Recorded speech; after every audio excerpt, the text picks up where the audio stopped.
Hello there, this is Rom Wills coming back at you with yet another podcast.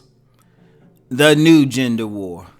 And it ain't what you think. It ain't like the typical, black man versus black woman thing shit going back and forth. What I'm seeing is more of a gender civil war. And that's within the genders, and specifically in this case, talking about women versus other women. There's some stuff with men versus men too, but that'll be the next video.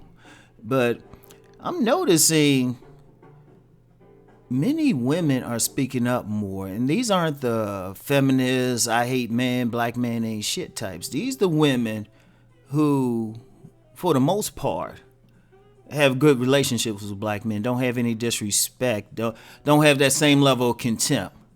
These are the same women who get men.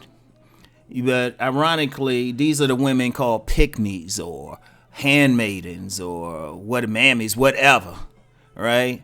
So you got one group of women, they putting down black men, but then they putting down the black women who actually get along with those men, thinking something's wrong with them. Women who want to be married, who want to be in a relationship, who actually have respect for it. But I'm going to tell you what, that's been a long time coming, because I've been paying conscious attention to this whole black men versus black women thing since the mid 80s.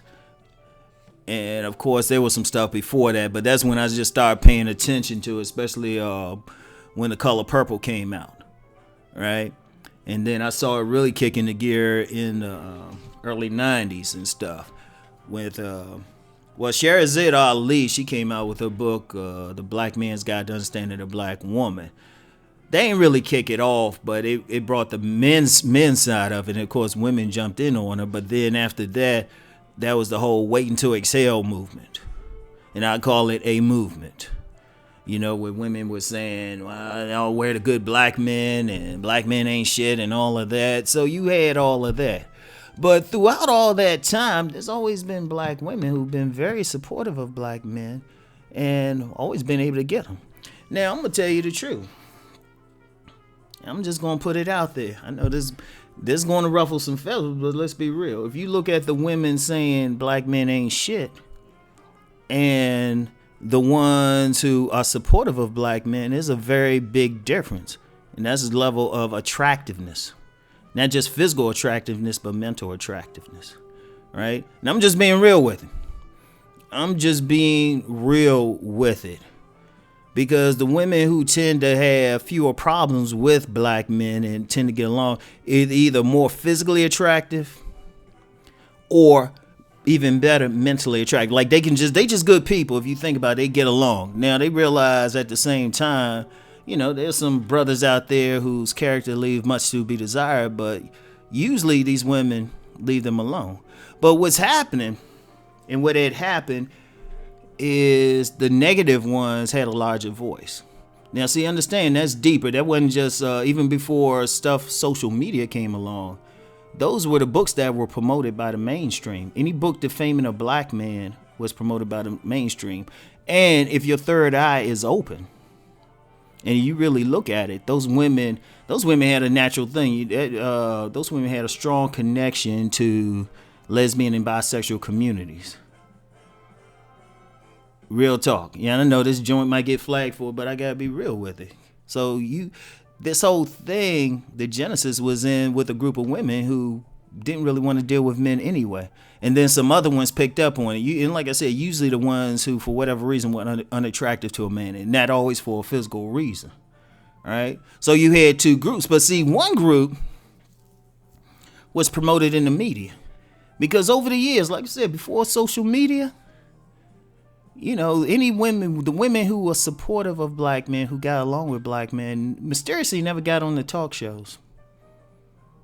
I mean, Sherazade Ali bogarted her way into the limelight. I mean, she bogarted her way, but other women didn't have that. Other women were quiet, or sometimes, honestly, they were just too busy enjoying the men in their lives, really.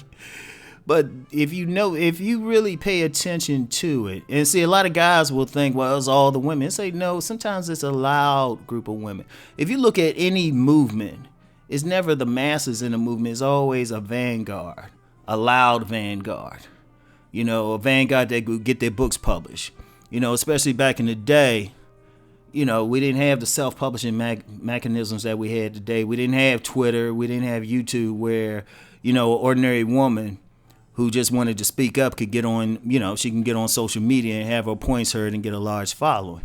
Oh, no, you had to go through a lot. And see, back there with the publishing industry, if a woman wanted her book published, she needed to do something to put black men down. And this is a bigger thing. It's something I can get into deeper if we want to talk about propaganda and advertising. So it was in the mainstream's best interest to promote any books like that. In fact, couple of my mentors two different mentors, independent of each other, called them the new KKK. But that's how it was. But see, what's happened now that we have social media, just like many black men can speak up now, many black women who are supportive of black men can speak up. Many of the more attractive ones can speak up. Many of the ones who can get along with a man, all right? They're speaking up. And to be clear, the women speaking up, they not weak women.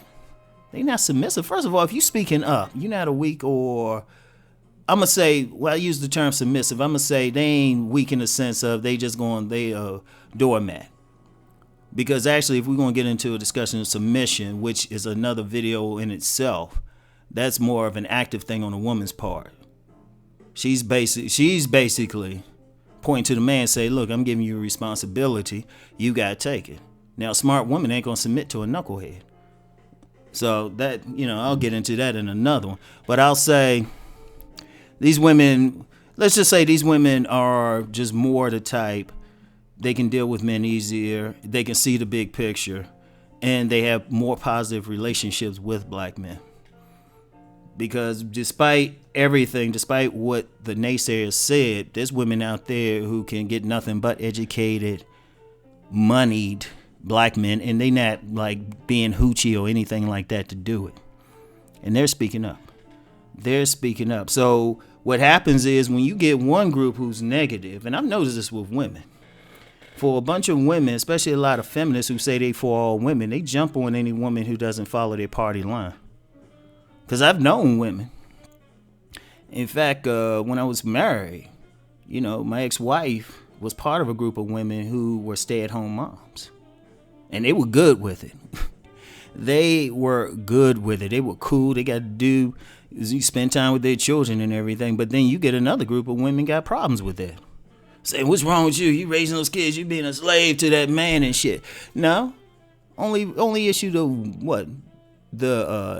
I'm going to call them the negative women have against that is they couldn't get a man to do it. Let's just be real. But whatever the case, other women are speaking up. That's going to be the thing now. You got them on YouTube now. They speaking up more. They be like, hold up. You got women calling sisters on their behavior. And really that's how it should be, to be honest. I mean, as men, we could say whatever, but really it's up to women to check other women.